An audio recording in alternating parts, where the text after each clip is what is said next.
I, 23, male, recently got engaged and broke my engagement off in a span of 2 weeks. My fiancé Riley, 23, female, hooked up with my older brother Adam, 27, male, on the night after our engagement, and my disgusting brother tried to rub it in my face to make me feel bad.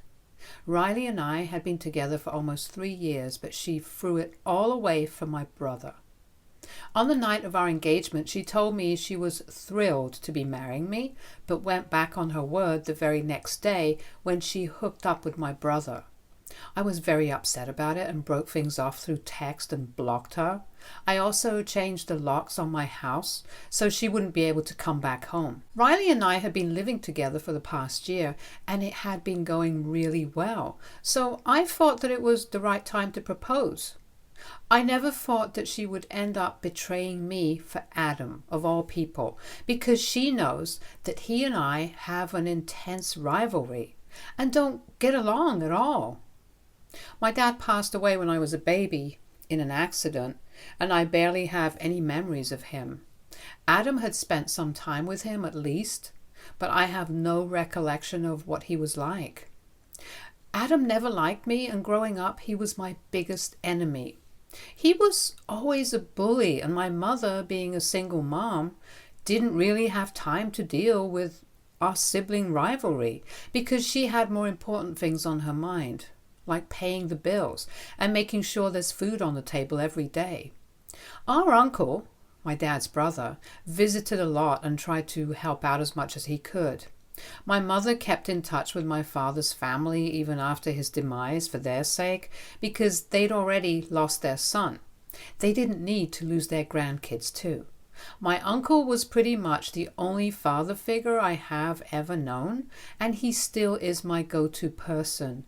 For Adam, it was my mother. My mother didn't play favorites, but it was very apparent that if she had to pick one, it would be Adam. And that made our sibling rivalry even more intense because I wanted to be my mother's favorite as well. Unfortunately, I was always a bit of a loser growing up. I wasn't good at sports, and I was mediocre at best when it came to academics. I was quite skinny, and I didn't have any such talents that could set me apart.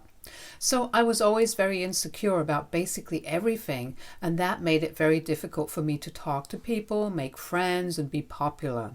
I was a really introverted kid and mostly kept to myself. Adam was quite the opposite.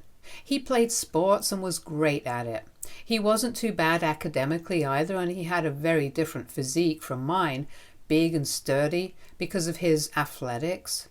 Needless to say, being his little brother was even more embarrassing for me, because even though nobody said it to my face, I knew that everybody was constantly comparing me with him and thinking that I was a loser in comparison. With time, I learned to live in his shadow and would just let him walk all over me. My self-esteem really took a hit in my childhood, and I was never able to recover from it. Even until my last day of high school, I barely had any friends, and nobody wanted to talk to me because I just came off as weird. Things only changed for me and started looking up when I graduated and moved to college. I was a new person there, and nobody knew me as Adam's little brother. So I really grew into my own now that I didn't have to deal with Adam's constant bullying and could finally be my own person. I know it sounds cheesy, but I'm so thankful that I was able to go to college out of state where nobody knew me, because I don't think I would have been the person that I am today had it not been for that experience. And I have my uncle to thank for it, because he was the one who paid for me to go to college. My mother had told me that she wouldn't be able to afford to send me to college so far away and wanted me to pick a location closer to home, within our city if possible. But I had my mind set, and my uncle offered to cover me and stepped up. I made a lot of friends there and graduated at the top of my class. My mother and uncle attended my graduation ceremony, but Adam didn't, even though I'd been present at his. After moving out, Adam and I didn't really keep in touch. For obvious reasons. He hated me for no reason, and I hated him because he made my childhood and teen years a total nightmare. I was glad to be rid of him, and we only met on the holidays or whenever we would come back home for birthdays. It's been years, and that's the arrangement that we stuck to. We didn't consider each other family beyond the confines of our house, but I did console him and send him a message when he lost all his money a couple of years ago. He'd quit his job and tried to start his own business but failed miserably, and my uncle and mother had to bail him out since he was neck deep in debt. He couldn't go back to his old job, so he had to move back into our mother's house for a couple of months until he was back on his feet. Even when he finally did find a job, it wasn't as great as his previous one. But he took it because he wanted to move out of his mom's house, since he was well in his 20s and he felt embarrassed to still live with his mom. This is what my uncle told me, and it was quite upsetting because his life had completely unraveled. I felt bad for him and sent him a message of consolation, but I think he misunderstood it and thought that I was bragging or making fun of him, so he blocked me and ignored me for the next couple of holidays. We weren't chummy when we met, but tried to keep things civil and at least greeted each other, no matter how coldly. But after that message, there was no talking to each other. I would like to say that Adam's life got better, but it didn't. He took the failure of his business really hard, and every time I saw him after that, he seemed worse for the wear. My uncle told me that he had switched jobs 7 to 8 times after that, but didn't seem content with any of them. His clothes got shabbier, and we could physically see the state of his mind reflected in how he acted at family gatherings. He was always either drinking or quietly staring at nothing. I say this from the bottom of my heart, but it really made me feel bad for him when I saw him in that state. I had always hated him growing up, but now it was just very difficult to hate someone who was already going through so much. My uncle always tried to include him in our conversations, but he didn't seem interested and would always take off early. I had also started bringing Riley to these gatherings after we had been together for a year. She knew about Adam and even seemed concerned about him, but there was not much that we could do. Fast forward to our engagement, which took place 2 weeks ago. Riley and I were at my uncle's house for his birthday dinner. I had asked him first and made sure that he was okay with me proposing to her at his dinner party, and he was, so I went ahead with it. The family would all be there anyway, and my uncle had a beautiful house with a lovely garden, so it was just the perfect place. I had even invited her parents, but they weren't going to show up until after the proposal, so she wouldn't be able to guess what was about to happen. After my uncle had cut the cake and stuff, I took her outside and popped the question. She said yes, and then we went back to announce it to everyone and celebrate. I did notice that Adam left within minutes of me making the announcement, but I didn't think too much of it because I was quite busy with everybody else that evening. And also, he usually does take off from family gatherings quite early, so it wasn't anything out of the blue. Riley and I had a great evening, and then we went back home. She didn't mention anything about Adam or his weird behavior to me after we got back home, which she usually does whenever we go to any family event of mine. We were both really wine drunk and tired, so I was knocked out as soon as my head hit the pillow. But I did wake up accidentally around 2 a.m. because I had to use the loo. When I woke up, I realized that Riley was still on her phone, and when I asked her who she was talking to, she told me that she was telling a couple of her friends about the engagement. That seemed innocent enough, so I didn't suspect anything and went back to sleep soon after. But 2 days later, while I was at work, I received a bunch of texts from Adam. It was really unexpected because the last time we had a conversation, he had blocked me. It was just screenshots of his conversation with Riley, and in those chats, they were planning to get together and hook up, which they did. It started with Adam reaching out to her to congratulate her on the engagement, and she asked him why he wasn't present for the rest of the evening. So he told her that he was just upset about a lot of things and wanted to get out of there while he could, because he didn't want to intrude on my happiness. He talked about how we have never been friends, and he felt like it was inappropriate for him to be present on such an occasion for me, so he left.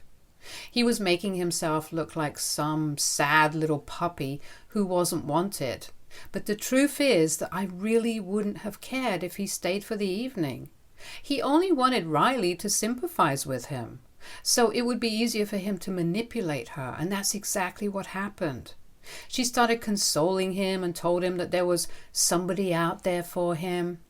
She also said that I was a great guy and I didn't mean to rub it in his face, so she apologized on our behalf if he felt bad about what happened. And Adam responded by saying that he wouldn't ever be able to find someone like Riley, so he didn't see the point of even searching.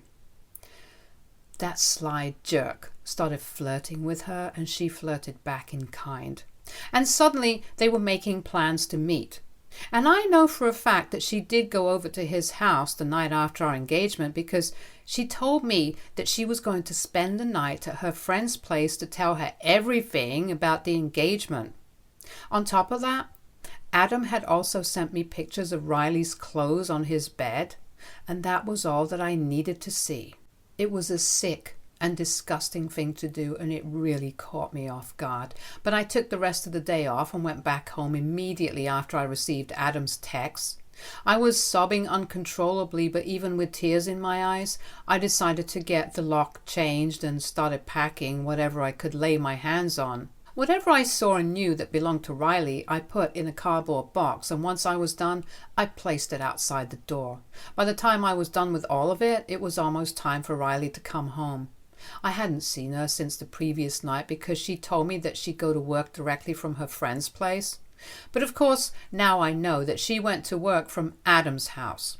I wanted to break up with her in person, but after a while I decided that it wasn't worth it because she had cheated on me literally the day after I proposed, and she promised to spend the rest of her life with me.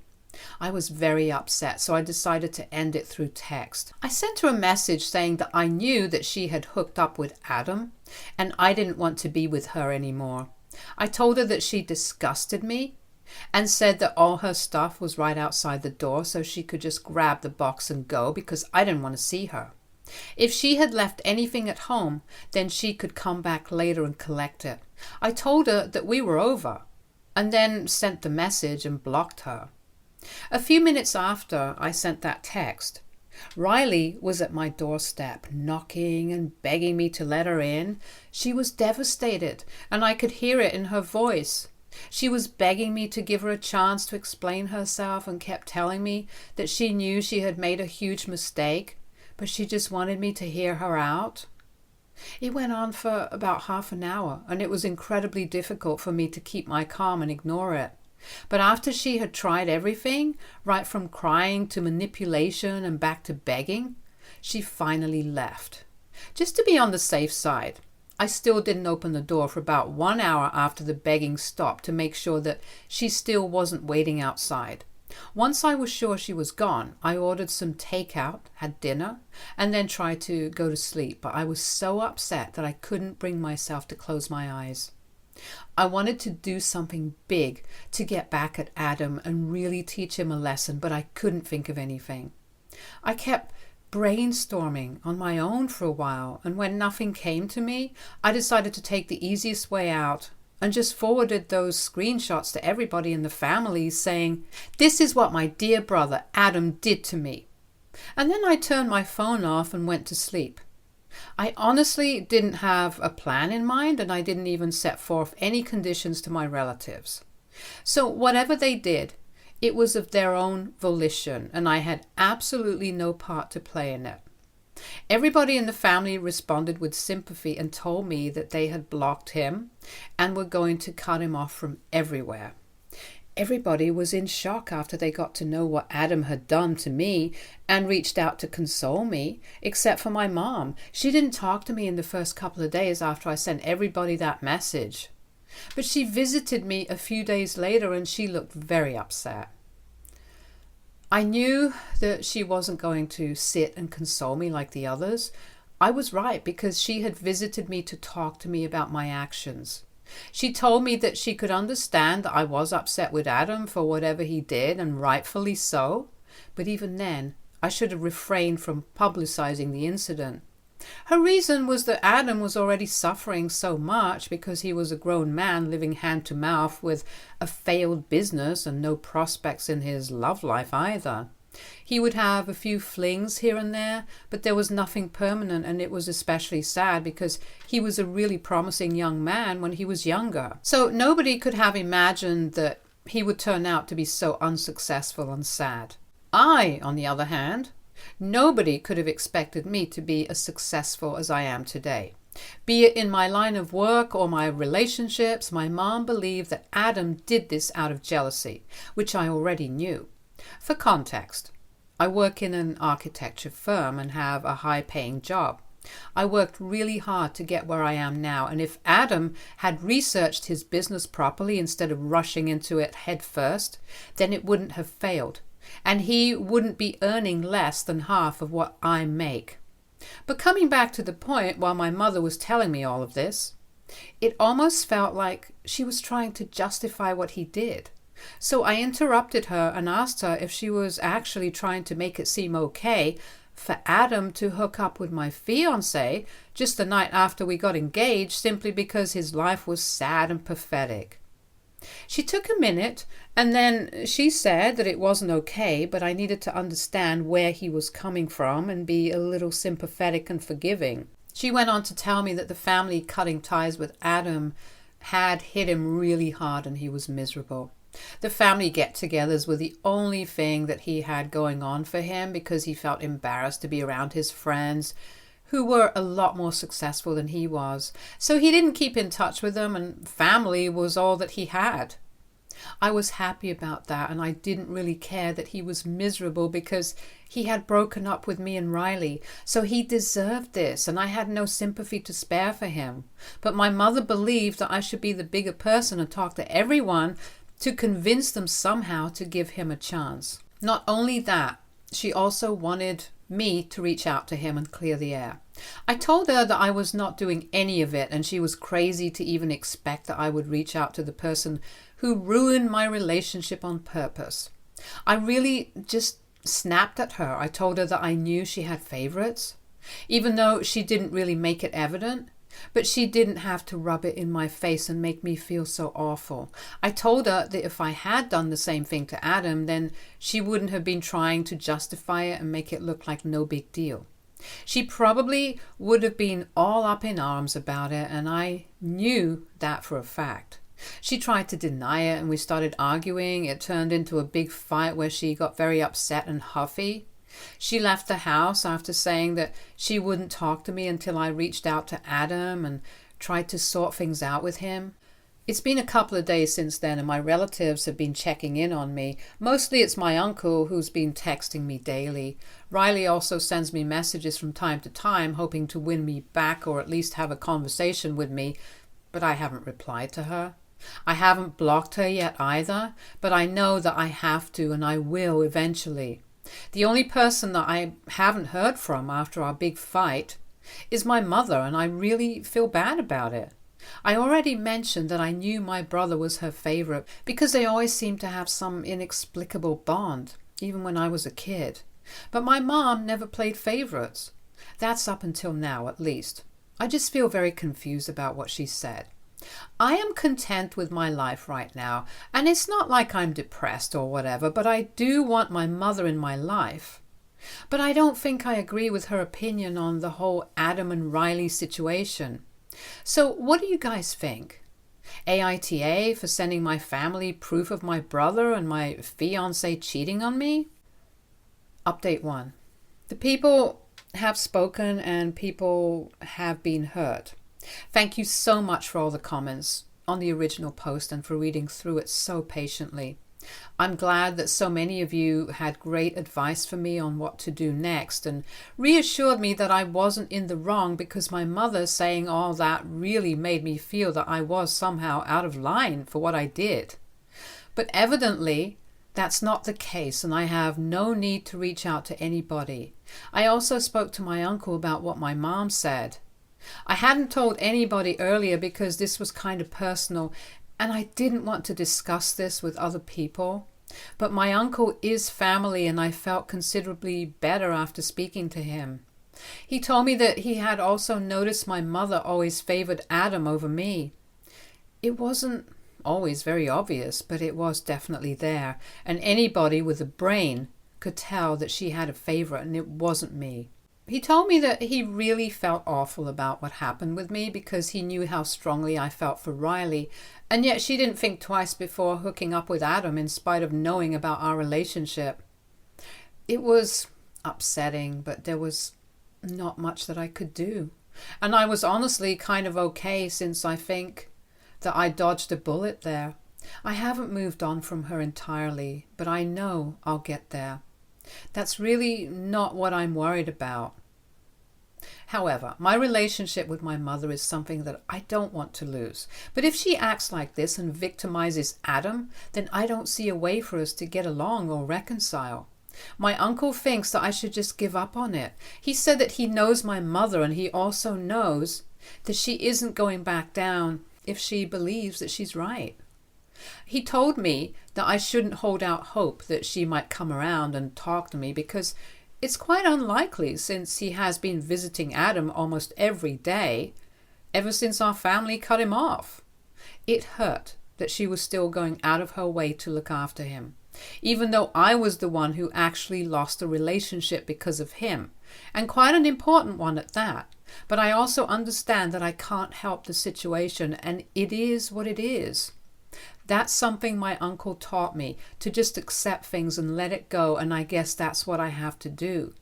I tried arguing with my mother and making her see sense, but she wasn't interested in the truth. She was only interested in making sure that Adam had all the support that he needed. Fine by me, I guess. Update 2. So it's been almost 2 weeks since I broke up with Riley, and she had been texting me almost every other day for about a week after we broke up. But then she just stopped, probably after she realized that begging me to take her back wasn't going to work. And I don't want to speak to her or hear her side of the story. I don't even know why she thought explaining her side would make it any better, because as far as I'm concerned, nothing excuses cheating, and that's just how it is. But she reached out to me yesterday and told me that she wanted to come by and collect some of the things that had been left behind. That's when I finally replied, because now we were getting down to business instead of our conversations, just her begging me to talk to her and me ignoring all those texts. I told her that she could come by today because I was taking a day off anyway and might as well get this over with. So she dropped by around noon, and I could tell that she was really upset. She looked worse for the wear and didn't look me in the eye even once for the entire time that she was there. I didn't say anything to her either after I opened the door and let her in. There was silence in the house while she packed her things, and I sat on the couch in the living room and avoided looking at her. Once she was done packing, she told me that she was going to leave, and even though I had a lot to say to her, I just said goodbye and then went back to my phone. She didn't deserve anything more than that. And after that, she was just gone for good. It feels weird, but in a nice way, because this just means that I don't ever have to talk to her or be reminded of her by things around the house or her messages. I blocked her a few minutes after she left and decided to celebrate by watching our favorite movie on my own. Still no word from my mother, but with time it's becoming easier for me to come to terms with it. At least now I know for sure that she wouldn't ever have taken my side here simply because I'm not Adam. So whatever I did for her would never be good enough, and honestly, I'm sick of trying. My uncle told me that he also had a fight with her recently while he was trying to defend me, and she didn't like it, so they aren't on speaking terms anymore either. I can't believe that she is willing to sacrifice her relationship with both of us just so she can continue defending Adam, even though she knows that he's a jerk. It just doesn't make any sense to me, but I guess if that's what she wants, then whatever. Update 3. It's been a month since I posted here last, and I can't believe that until a month ago I was still whining about how my mother doesn't love me. But I'm better now, and I just don't care about what my mother thinks. She's just as delusional and selfish as my brother, and that's probably why they get along so well, because they're both horrible people, and I was quite unfortunate to be related to both of them. But now I have no ties with either of the two. And I am so thankful for it, because they don't deserve somebody like me, and neither did Riley. I was always too good for them, and if they couldn't see that, then that's on them. It's their loss all the way. I don't have to feel bad for anything, and that's exactly why I don't feel bad about the fact that nobody from our family talks to them anymore and doesn't invite them to any events. They just have no link to any of us anymore, and I couldn't be happier about it. Riley and I haven't spoken ever since she came back here to collect her things for one last time, because I blocked her afterwards. And so did most of our common friends after they found out the real reason behind our engagement falling through. But my mother did try to reach out to me a few days ago, and even now she doesn't think that she needs to apologize to me, which is just insane to even think about. Even in the last conversation that we had, she was still harping on about how Adam is suffering and has been diagnosed with clinical depression. I told her that I could give her a psychotherapist's phone number, but nothing else, and I definitely wasn't going to talk to our family members now to make them sympathize with him. And then she started trying to manipulate me by going all emotional and sentimental on me. She was really laying it on thick and said that she had already lost her husband. She didn't want to lose the two most important men in her life now because of some stupid, petty fight over a girl. It was interesting that she saw the fight as stupid and petty, because the way I remember it, the fight was not over some girl. It was over my fiancé. And it was neither stupid nor petty because Adam had decided to hook up with Riley on purpose, all because he wanted to make me feel bad. So I think I was perfectly within reason to be mad at him and never want to speak to him again. As for the rest of our family, I hadn't coerced them into doing anything. They cut Adam and my mother off because of their own behavior, and I had absolutely nothing to do with that. So if they want to blame somebody, they should blame themselves. This is what I told my mother before blocking her. Now I can finally move on with my life, and they can go to hell for all I care. Stay tuned for more stories from our girl relationships.